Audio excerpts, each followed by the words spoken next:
Hey everyone, and welcome to the second in our series of the Experience AI webinars. This one is focusing on machine learning for kids.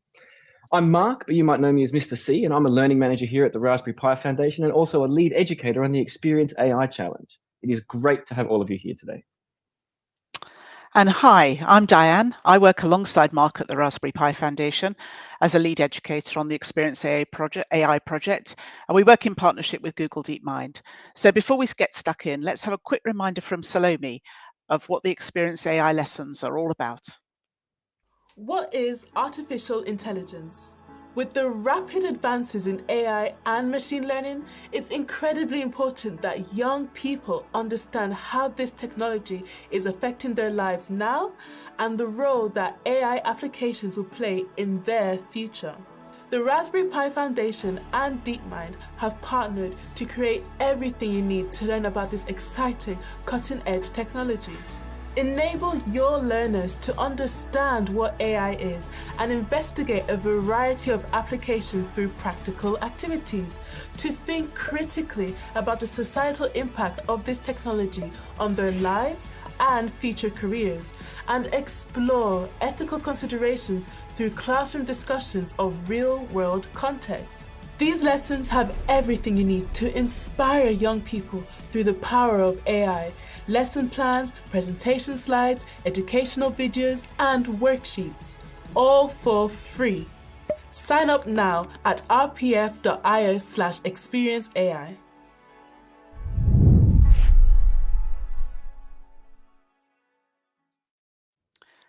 Okay, so I've been working on a lesson, a new lesson that introduces machine learning to Key Stage 3, that's 11 to 14-year-olds.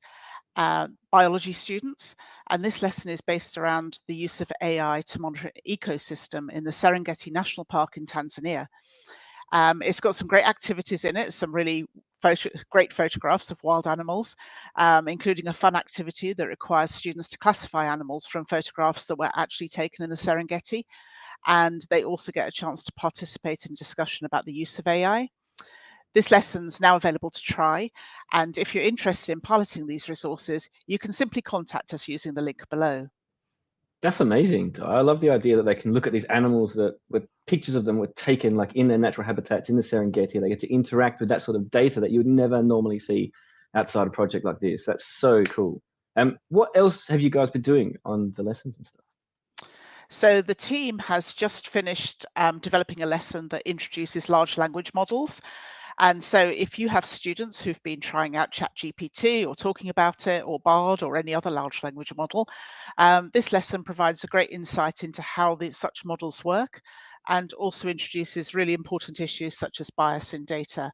And the good news is this lesson is completely finished. It's been through its pilot phase. It's now available live on the Experience AI website, and you can download those resources today. Again, you can use the link below on the screen. So that's my news. What exciting things have you been working on, Marc? So like I was saying before, I work on the challenge side of things, which is the non-formal learning experience. That's the one for code clubs and sort of places that are running it outside of schools, but you can run it inside schools as well. And we're piloting that activity right now with a bunch of partners across the UK. They're having a look at the resources that allow young people 11 to 14 to build their own machine learning models about something that they care about and create an application in Scratch that they can then submit to us to have it looked at by an expert panel of professionals. So that's really, really cool. And so on screen, you can actually see a summary of all the stuff we're working on. So this is all the stuff we're doing at the moment. We've got the additional lessons coming. And if you've got anything that you would like to participate with or anything that you would like to put into the chat, please do pop it into the chat for us in the comments there. Submit questions. You can also use this link below here to submit questions to us through a form, and we can get those questions to you as well. So that's really cool, everybody. And if we move on now, we've got Dale Lane here, who is the founder and creator of Machine Learning for Kids. Hey, Dale, great to have you. How's it going? Hey, good to see you. That's great, man. So tell us a bit about yourself and about Machine Learning for Kids. Like, what inspired you to create Machine Learning for Kids? Cool. Yeah, so I'm a software developer for IBM. So I spend my time helping IBM's customers get started with technology. And for a while now, a lot of that has been around AI and machine learning. And the idea, machine learning for kids was initially started with my kids. Now, I was going home in the evenings and I wanted them to understand what I was doing all day. So I started just trying to explain it, and it went over their heads. They didn't really get it. It didn't feel relevant to them. So I got them to play with some of the technologies that I was using at work all day. I got them to make games, to make little things using AI, and suddenly it made sense to them. And that was the spark for what machine learning for kids was. It just sort of grew out of me wanting to make this make sense to my kids, and just trying to share it with a wider audience. That's really cool. I love that. The idea of like learning by doing, right? Like get in, make a thing, get amongst it and understand how it operates by building one and making mistakes and all that sort of stuff. I really love that. That's cool. And you're right about it being very zeitgeisty at the moment. It's very popular, machine learning and artificial intelligence all over the news. So with your experience of like sharing this with young people, could you break it down into simple words, what machine learning is and how we sort of teach a computer? Just, it doesn't have to be incredibly detailed, but just a quick breakdown for us. So what we're used to, and you mentioned code clubs, like when I was doing code clubs, what things like Scratch allow us to explain is this idea of coding, of getting a machine to do something by breaking that thing down into steps. Do this, then do that, then do that. And for years, that's been our approach. If we want a machine to do something, we give it instructions. Machine learning is another way of approaching that problem of getting a machine to do something, that instead of breaking it down to step by step by step, you give it examples. You show it the thing you want the machine to do over and over and over again. And computers are really good at spotting patterns in large amounts of data, in large numbers of examples. And computers can learn from the patterns they see in all those examples you show it, how to do that thing. And that's the nub of it. And that's why I've been able to get young people to do this for themselves, because that idea of collect examples of the thing, give them to the machine to learn from, that's like anyone can do that. Yeah, amazing. That's really, really cool. So when you're talking about like training a machine learning model and it looks at the data and it finds patterns, it's not actually thinking, it's not feeling or making choices or anything like that, is it? And it's sometimes risky or dangerous, difficult to avoid talking about it like it's doing that. How would you explain to a young person like the difference there? Like it's not thinking, it's not choosing, it doesn't have a personality, but it feels like one. It is tricky, and we all fall into that trap. And it's very easy to assume, because we use analogies like of how we learn as people to try and explain what the computer's doing, and that is a trap that you fall into, because then the machines aren't thinking. They're using algorithms, they're using maths, large amounts of maths to spot patterns, and then they're applying those patterns. But when you do that with enough examples and you do that at scale, it starts to look like a brain. Yeah. Was Arthur C. Clarke, wasn't it? Any sufficiently advanced technology looks like magic. Yeah. And that's what it is. I think you can't see the internal workings of it. You can't see the millions of points of maths happening at a time. So it would feel like magic. You give an input and an output comes back that almost feels like a person's provided, especially with things like ChatGPT, right? So it's interesting. And I think this is the benefit, isn't it, of us actually being able to use machine learning for kids, because it is far more visual and you can start to unpick what's happening. So it's been great to actually have this tool to use in our resources. So we're very grateful to you. Absolutely. Yeah, that's really true. Oh, my lights have just gone off in my office. That's okay. I'll crack on. So, I mean, you've been working quite closely with us on developing the Experience AI program, and all the lessons that we've created use machine learning for kids almost every step of the way to show kids how to make stuff with machine learning and all that sort of stuff. And so we have lessons 3 and 4, which can use it in different kinds of ways. We have the tomatoes and apples classifier, which demonstrates bias and stuff like that, which is one that I'm going to do in just a second. And we have the star classifier that illustrates how decision trees work. Some of the projects on your website are amazing. You got so many really cool worksheets that people can do with. I love the Titanic one particularly. That's one I've run with lots of kids. I found that one really interesting. But I'm going to go through the tomatoes and apples one now. Would you mind like coming along with me and talking through what's happening? Yeah, absolutely. Oh, amazing. Awesome. Okay, so we've got this lesson here, which is bias in, bias out. And the example that we give the young people is that a national supermarket wants to save some of their shoppers' time. So they want an AI application to use the cameras in their stores to recognize what customers have in their shopping baskets. Now, that's not far-fetched. That's a thing that shops are actually doing, like the Amazon store is attempting to trial those sorts of things around the world. And so we're going to do one that does apples and tomatoes. So what sort of data, I mean, it's not complex, but what data do we need to give the machine learning model in order to differentiate between these things? So for this, we want pictures, lots of examples of pictures of what they will look like that the computer can learn from, so it can learn to recognize them. Okay, cool. So I'm going to pop up my screen now. And there it is. Cool. So we're going to crack on. So this is your website. I really love how simple it is. Like, there's nothing to confuse young people on it. It's literally, this thing is here to help you build machine learning models. Let's crack on. That's brilliant. And so we go to our projects. Actually, a sec, let's log out. I'm going to log out, and I'm going to do one so that everybody can access. So I'm just going to log out, and then we're going to get started here. I'm going to do try it now. So anybody can do this without having an account on your website, which is another thing that I love. And I know that having this try it now sometimes can be a bit interesting, in the sense that you get some interesting bandwidth pings and stuff from around the world when people surge your website. That's the case, right? That's been happening. Yeah, it can get a bit busy, but it's useful, like you say, particularly when I'm working with sort of primary school age, getting them to use usernames and passwords is such a faff. And yeah, just being able to let them click a button and get started is really useful. Absolutely. Like, I think it's really cool. The least barriers to entry is always better, right? And so I'm going to make a new project. I'm going to call it something. I'm going to call my one TomatoBot, and it's going to recognize images, right? We were saying images before. And why do we have to choose a data type when I start? Why can't I just say, I want a model, go do this for me? Why do I have to tell it it's going to be images? It's partly to keep it a bit simpler, but because under the covers, I'm using a slightly different type of machine learning technique for each type of data.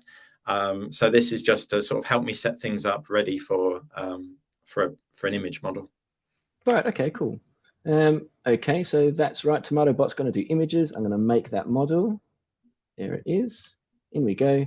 And so now I need to train it, right? Like we talked about, the first step is to feed it data that it can learn from. It can detect those patterns, and it can start extrapolating out of those patterns. So I'm going to create a new label, which will essentially create a new class, right? That's actually that's one thing that's confused me a little bit. Could you explain to me the difference between a label and a class? I think it's reasonable to use them interchangeably. Sort of the class is the collection of things that's going to go into that bucket, and the label is what we give it to sort of describe it. Cool. Okay, so like, I would have the class that might be apples, and so everything that is an apple fits in that class. And to know what is in that class, I provide a piece of data with a label that says apple, which sort of denotes it as being part of that class. Yeah. Cool. Okay, cool. That makes sense. Right. So now I need to train it. I need to feed it data. I've got to feed the beast some pictures. So we have data provided in the lesson that we give young people. We have training data here, and we have the testing data down here. And we'll have a look at how those are different in just a little bit. But to do it, I really just need to drop pictures in from my testing data into the right class. So all of these apples, let's see if we've got any red apples I can feed it. Oh, interesting. Only green apples. That might be a problem later. Let's see. How many pieces of data do you think I should feed it to train, Dale? What's a good number? The more you can do, the better it will work. But about 10 at least to get us started. Generally, okay. A good start. Cool. So there's my apples. Now we'll do some tomatoes. I'm doing different pictures. Does it matter that some of them are real and some of them are like cartoon pictures? Will that make a difference to the model? Yeah, it depends what we want this model to end up being able to do. So if we only train it with photos, it will learn how to recognize photos. If we train it with cartoons, it will learn how to recognize cartoons. So if we want it to be able to do both, we need to give it examples of both. Okay. Right. Okay. So that's 10 in each. That should do, right? That's about right. Yeah. We'll go back. And then I need to train the model, teach the model. So train the new learning model. So what have I done? I've got 10 of each type. So it shows me here I've got 10 of each type of data. And then I click train. It takes a little second to go. So when it's training, what is it doing to all those training images? Is it splitting them out into ones and zeros, or? Yeah. First step, it's going to have to find somewhere, because as we were saying before, under the covers, all of this is maths. So we need to turn the pictures into numbers we can do sums on. And then, after that, it's It's going to be going through those numbers, trying to look for patterns. That could be patterns in colors, patterns in shapes, patterns in sizes, all sorts of things. Okay, interesting. And so now to test it, I need to give it another test image. And so we've kept some data separate for testing specifically. So we've got test data.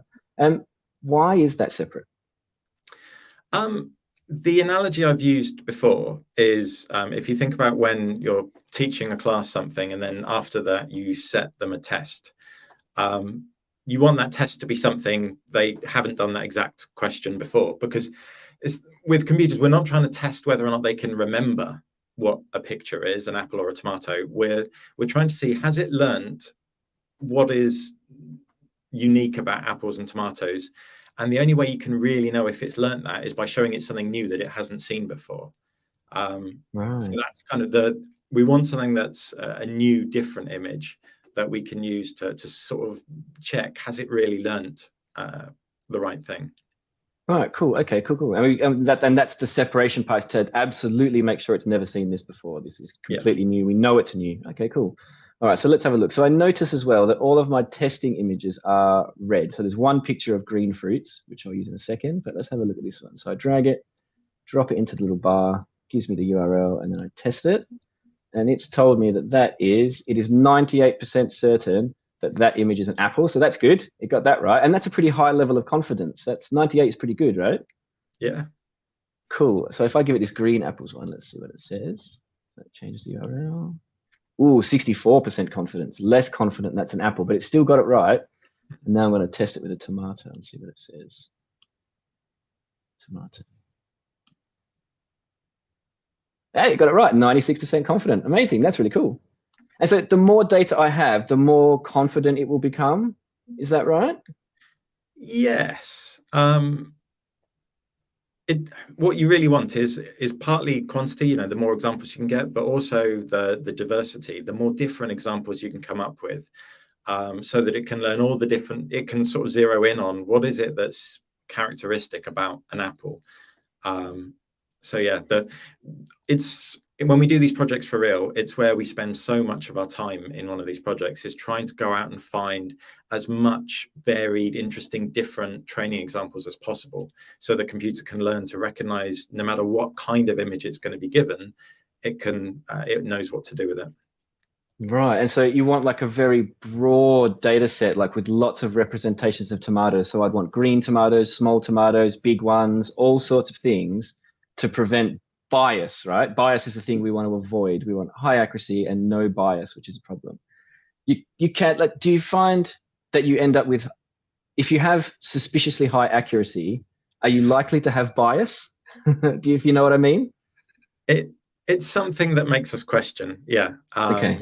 Like it is unusual to have very high confidence very quickly with a small amount of training.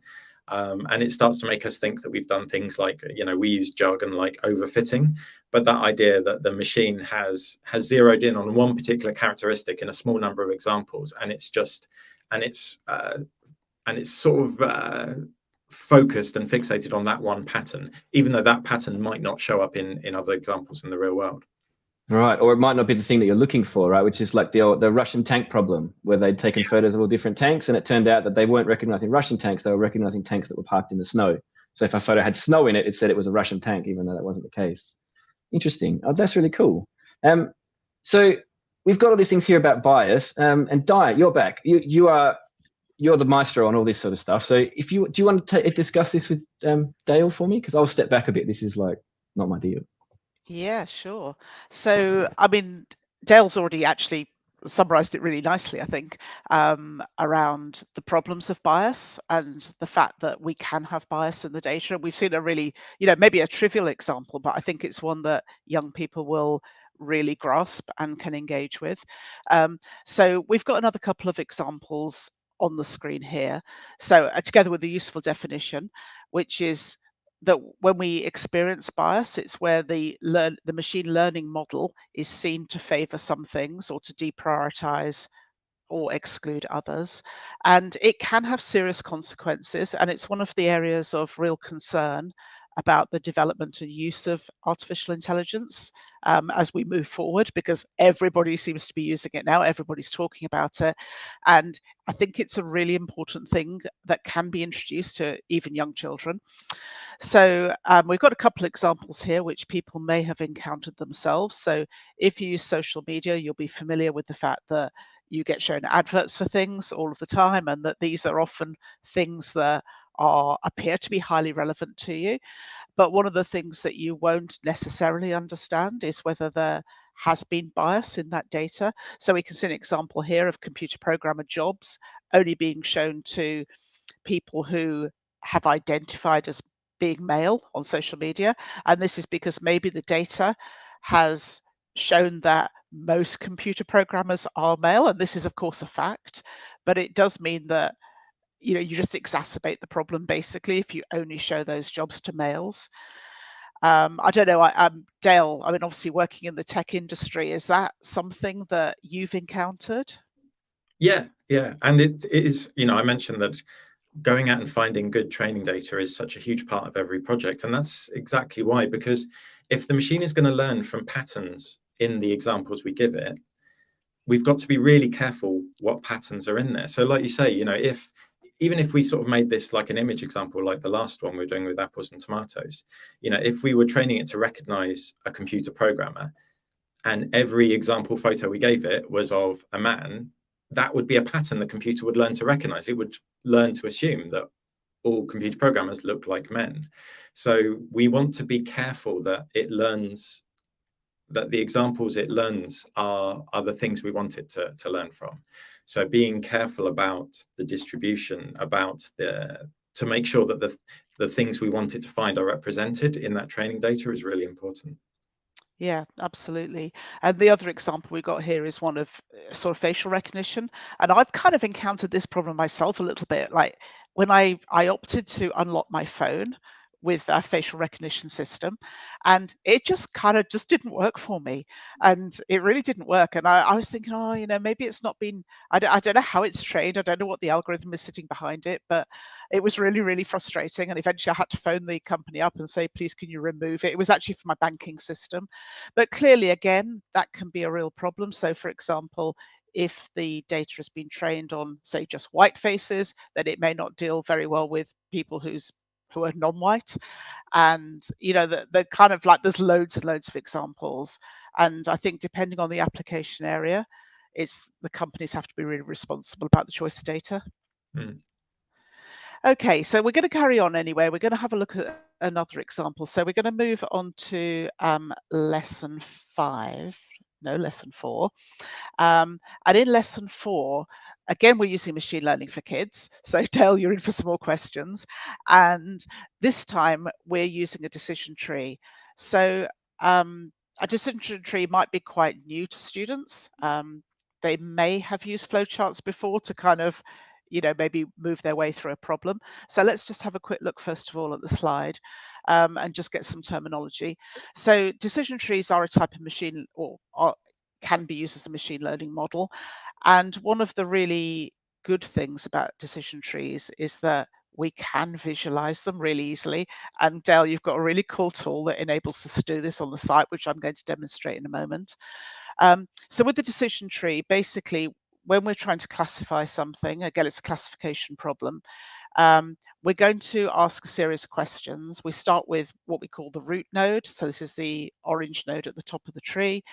This is the first question that we're going to ask. And each question is going to have a true-false answer, and it's going to take us on a particular route through the tree. So at every time we make a branch, so we can see here the first question, true, false. If we go true, we have another decision node here. It's another question, again, has true, false answer. And it keeps on leading us down until we get to the end of a path. We call this the leaf node.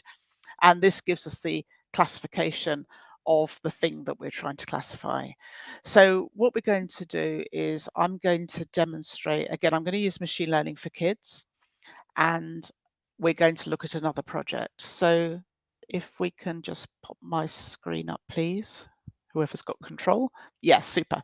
Okay, so I'm back on machine learning for kids. And again, I'm going to go to projects. This time I've cleared this account of any existing projects, so we should get a nice blank screen. I love the cogwheels churning away, Dale. I like to see that something's happening. And this time we're going to use one of the existing projects. So let's click on copy template. So there's a whole load of projects here. Marc mentioned earlier the Titanic project, which he really liked. And what we're going to do, I'm just going to move down bottom left. We're going to use this one here, star types. This is a nice one to use with students because, I mean, well, certainly I'm very keen on space. I know that, you know, space crops up a lot through the curriculum in different areas, and most people find it quite fascinating. And it's got some good links to other areas of the curriculum. So we're going to here build a machine learning model that is going to be able to classify types of stars. So I'm going to import this. Remember, I'm using a template, and the really nice thing here is that it's already got a load of training data for us, which is really cool. So the model is going to classify stars based on a particular set of attributes. So we can see them listed here: temperature, radius, brightness, and color. And it first of all asks me whether I want to keep some of the data for testing. Is there any reason, Del, why I wouldn't want to do that? No, I think it's always a good idea to save some of that data back, similar to we were talking about in the last project, that when we come to test it to work out, has the computer learned how to do this job? We don't want to show it something it's already seen before, because then all we're testing is, can it remember things, which is different to, has it learned how to do this? So keeping some of those examples to one side is always a good idea. Okay, super. So I'm going to click on that little clip there, and then it's going to ask me how much I want to keep for testing. So again, Dale, what's the right answer to this? Because clearly I can use this slider to nothing to 100. Like, where should I pitch it, and how do I make that decision? It's a really tough one because you want the computer to learn as much as possible. So you want to use loads of your examples for the computer to learn from. But if you don't save enough, because if you only save one example for testing, if the computer gets that one right, do you really know if it's learned? If it's got one right, that might have been a fluke. It might have got lucky. If it gets that one wrong, you know, is that just a one thing it gets wrong? So you kind of trying to get that balance between saving enough to give you an idea of has the computer learned, but not using too many for testing, because you want the computer to learn as much as possible from as much data as you've got. Yeah. So, you know, 80%, maybe 80% for training, something like that. Okay, yeah, I was going to say, so maybe it would depend on maybe the type of data I've got and the quality I think I've got and stuff like that. Okay, Yeah. I'm going to go for your good suggestion here that I'm going to keep 20% for testing. And now I'm going to click on imports. Okay, so that happened really quickly. So remember, what I've done here is I've used a template project from the website. So I've created a copy of it now that I can work with myself. So we can see it's called it here, star types, and it's going to recognize numbers. So we saw earlier there are 4 categories of data that are available for each star. And then based on the machine learning model we build, it's going to classify the stars. So let's have a quick look, first of all, at the training data. So I'm just going to click here on train.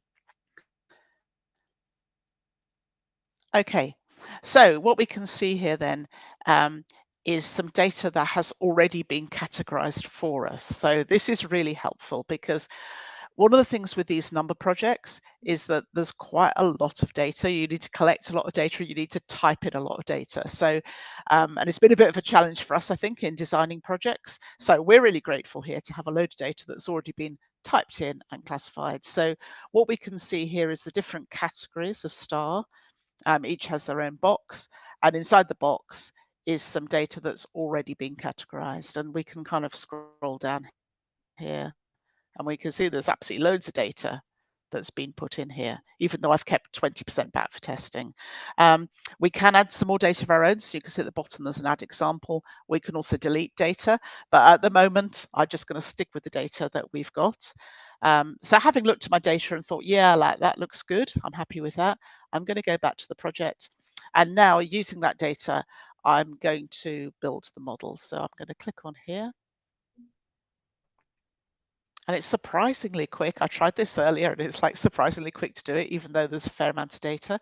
So again, really nicely, it's kind of telling me where I am in the project. So it says here, you've collected examples of numbers. Well, clearly Dale or someone else has done this for me, which is really helpful.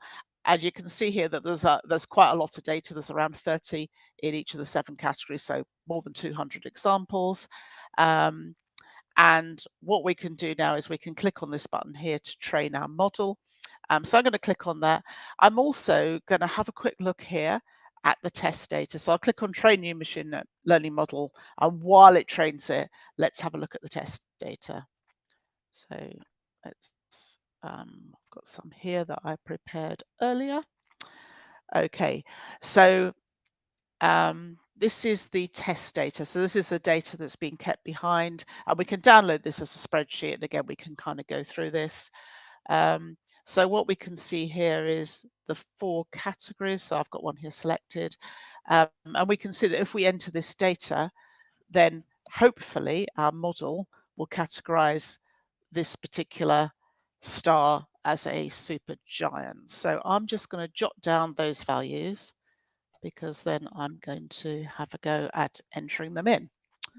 So if we can go back to the model. Okay, and I'm going to have a go at typing them in here. And 23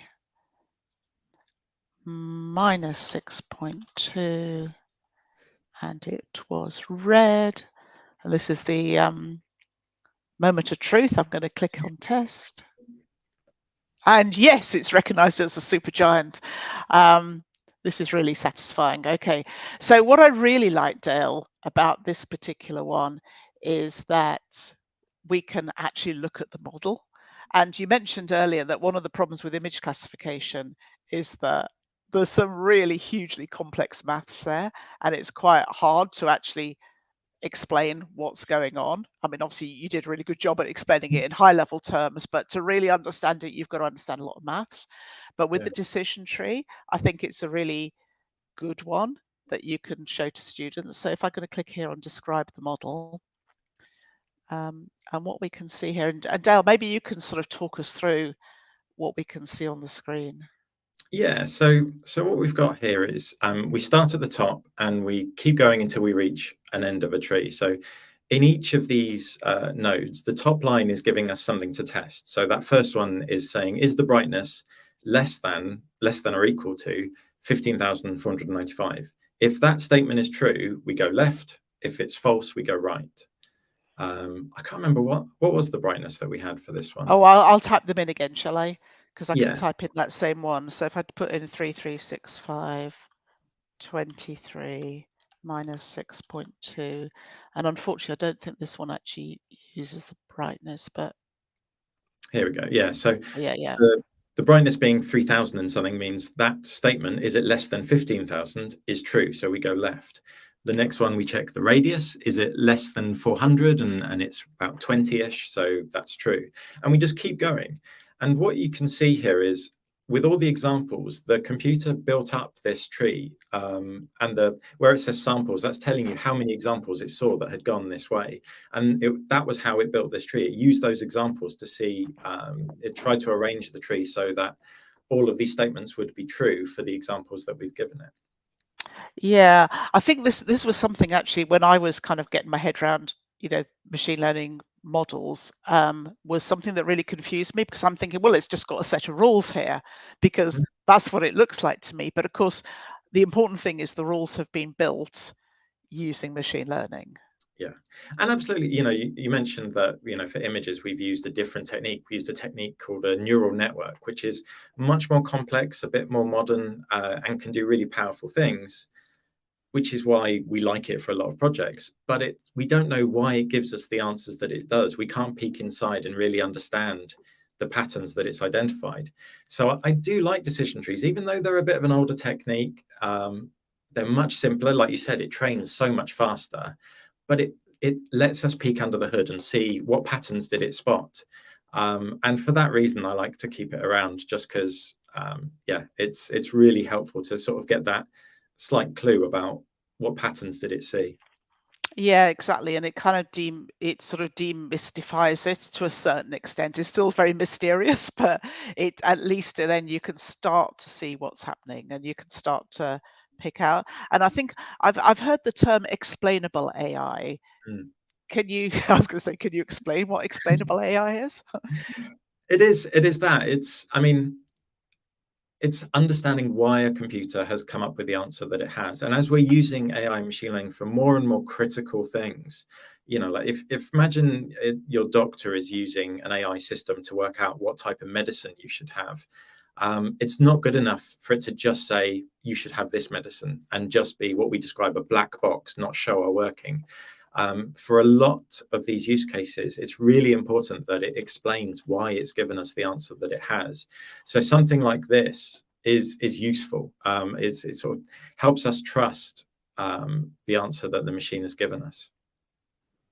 That's fantastic. Great. That's really, really interesting. Once I've built this model and I've tested it, obviously I've only tested it on one bit of data, but clearly we can test a bit more, then we're going to be ready to deploy it into our application.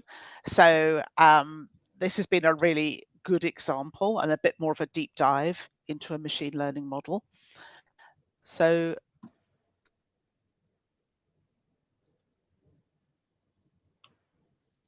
shall we have a look and see where machine learning is used elsewhere in our lessons? So yes, super. Okay, so in lessons, so that was lesson 4. So Marc took you through lesson 3. I've looked at lesson 4 and how machine learning for kids is used. So lessons 5 and 6, students will go on to actually work on a project of their own choice. And we can see here that they've got some really nice choices of projects. So the first one is classifying data from the world's oceans.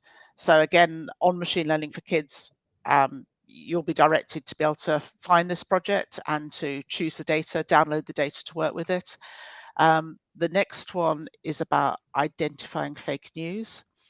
And the last one is on classifying organic and non-organic waste. And again, that's being done from pictures. I'm kind of interested in the fake news one. I don't know, Dale, do you have any sense of how much of the news we encounter now is not real? It makes me really nervous, fake news does. Depends on what the source is. And that's the thing, because increasingly we're not getting our news from trusted sources that have checked things, but we're getting it from places like social media where it's sort of spread and you don't know who was the original person who wrote that. And when you're starting to see the news and the headlines in that way, passed, Chinese whisper style, passed on by someone who passed on from someone, that's when increasingly you start to question, how much of that is actually real. Yeah, that's really true. So should we see if we've got any questions from the audience that have come in over the time? Because I've got a couple of questions. The first one that I've got is, Di, do you know where we can get the data sets for lessons 5 and 6? So for the next lessons that we've got coming on, do you know where those data sets are? I do know where they are, although could I post you a link in a moment? Sorry about that, Marc. You've caught me on the hop here. Yeah, sorry. Let me just come back to, sorry, let me just come back to that. No, yeah, totally, absolutely. Yeah. While you're checking that out for me, Dale, lots of kids and parents who are watching might be wondering, with safeguarding and things around machine learning for kids, how do you make sure those kids' information is protected?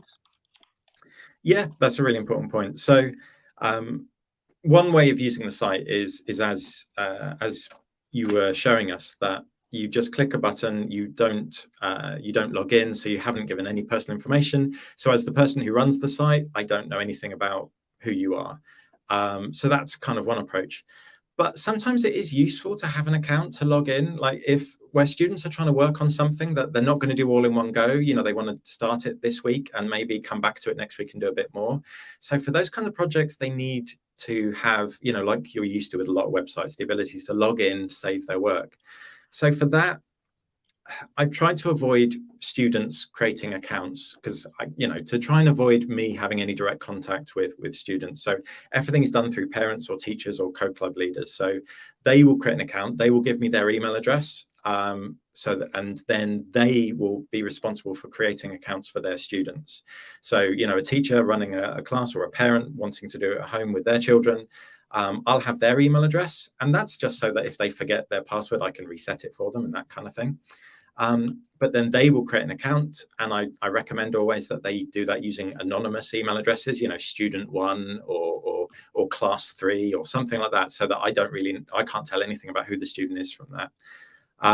And then that means I don't have any direct contact with students. So, things like if the student loses their password, because of course they will, their teacher can reset it for them. They don't need to come and ask me to do that. So that's kind of how I've tried to keep things easy and safe, that I will have contact with adults, and then the adults are responsible for managing everything related with their students.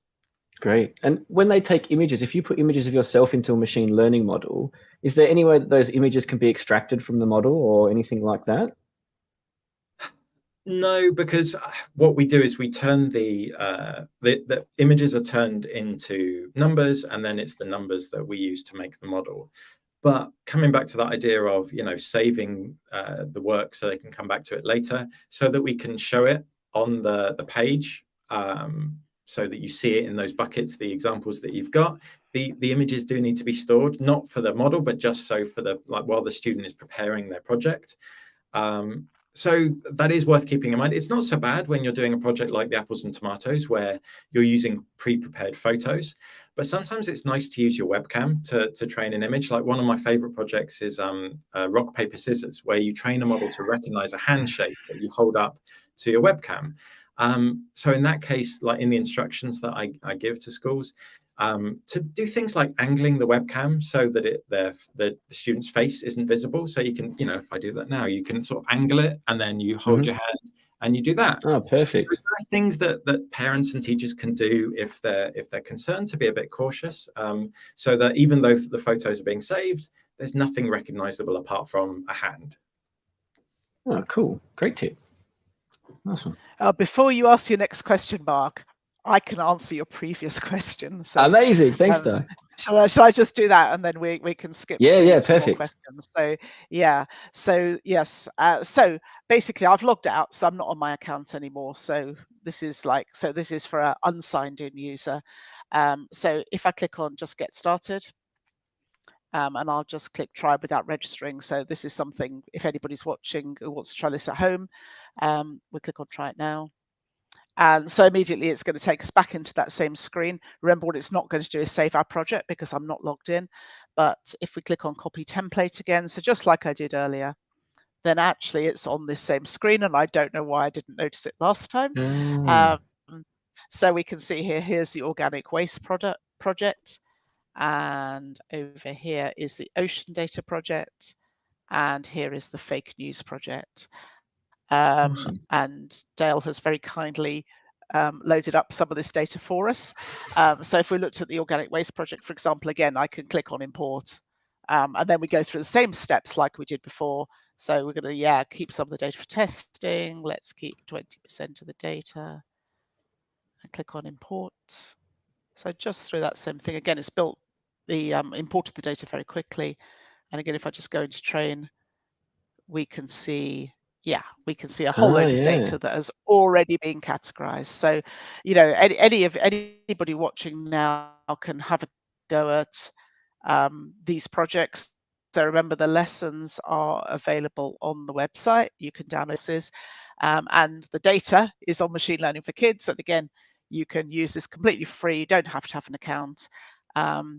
And obviously, you could at this point add in more of your own data. You could take some out. You could experiment with it. So yeah, really cool.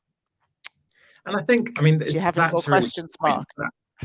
The using your own data.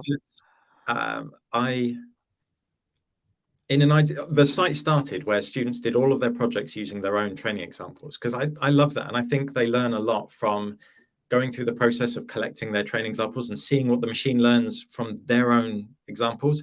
But like the example you were just showing of the organic waste, to collect that, that would take so long. So it's trying to get the balance of giving students some data so to save them time, but also trying to encourage them to play around and use some of their own data as well. It's always a tricky balance to strike.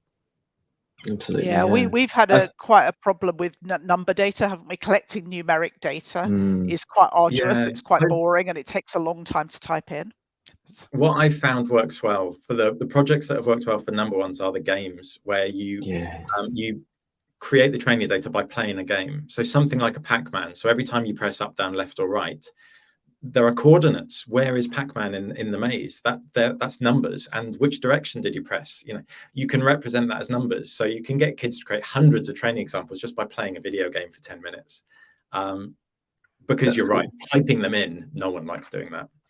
Yeah, that's really cool. Using a game to sort of to do that sort of thing is a really interesting idea, because you wouldn't notice, right? You play the game for 15 minutes, suddenly you generated hundreds of data points.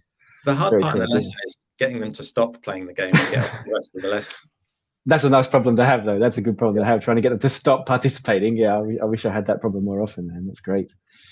So what do you think, Dale? This is kind of like a pie in the sky question, I guess, but what do you think machine learning is going to be like when the kids who are watching this now, when they're our age, like what's it going to be doing? Like, will we have computers that can essentially do anything, or? It's really hard to predict for technology, but I'll have a go. I think it will get more personalized. So when I first started Machine Learning for Kids, which was 2017, I think it was, all of the machine learning models were trained on a big server in IBM's cloud. Nowadays, most of the models are trained on your own computer in your web browser, because machine learning technology has advanced just in those last 5 or 6 years so much that you don't need a really powerful computer to train some of these models. You can do it on your own laptop, and not even just laptop. Like, I know so many, well, considering this audience, Raspberry Pis. How many code clubs are doing this on Raspberry Pis? And they're training a really complex machine learning model on a tiny little device on their desk. So you sort of extrapolate that further. Like, instead of having these central uber powerful machine learning models, I totally see that we'll all have our own private machine learning models that has learned. In fact, we already sort of do to some extent. Like, when you're using your phone and it's doing autocomplete of suggesting what word you want to type next, that has learned from what you've typed in the past. That's your own personalized, customized machine learning model that's doing a job just for you. That sort of thing is going to get way more common. We're all going to have machine learning models that have learned how to help us do the things that we want to do. The other thing I think is going to be coming is all the examples we talked about today have been what we call classifiers, recognizing something.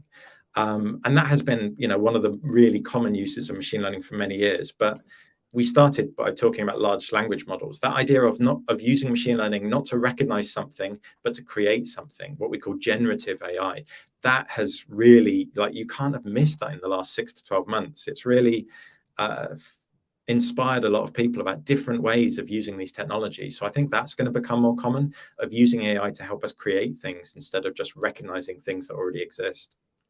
Yeah, definitely. That's really cool. I think I've got one last question, and I like to ask this of anybody who I'm perceiving as an expert in the field of AI. So this is you, Dale. Are you frightened about AI? Like, do you worry about the future of a life with AI? I'd say qualified no. Yes, we need safeguards. Yes, it's important that people understand it, which is why things like, Experience AI is so important. But there's so much potential for good that, I'm excited about the benefits it can bring us. But like I say, qualified, because we need to make sure that it's understood and it's done carefully and with protection. Okay, well, that's a great answer, because I think Mr. C and I are great fans of AI, and certainly the potential of AI. So I think that's a really nice note for us to wrap up on. Totally, yeah, absolutely. And thank you very much, Dale, for coming along today. It's been really great to have you to talk about all this sort of stuff. It's nice to have an expert on who can answer those complicated questions for us. And thanks to all you guys watching today. Thank you very much for coming along on this amazing webinar. And it's brilliant, again, for you guys to all be joining in on this. And great, again, Dale, thank you so much for coming to spend your time with us today. I know you're a busy man. Thank you very much. Yeah, and if you enjoyed this webinar, then we really hope that you'll join us for the next one, which is on the 18th of October, so a date for your diary. And we're really excited to be able to announce that we'll have a Google DeepMinder coming in to talk to us about the AI data lifecycle and to learn a lot more about the importance of data in the projects. And if they let me back on the live stream, then maybe I'll be able to ask them that killer question at the end as well. So yeah, thanks, Dale. Thanks again. Cool. So until next time, everybody, it's goodbye from us here at the Raspberry Pi Foundation, but keep making cool stuff and we will see you next time. Catch you later. Bye.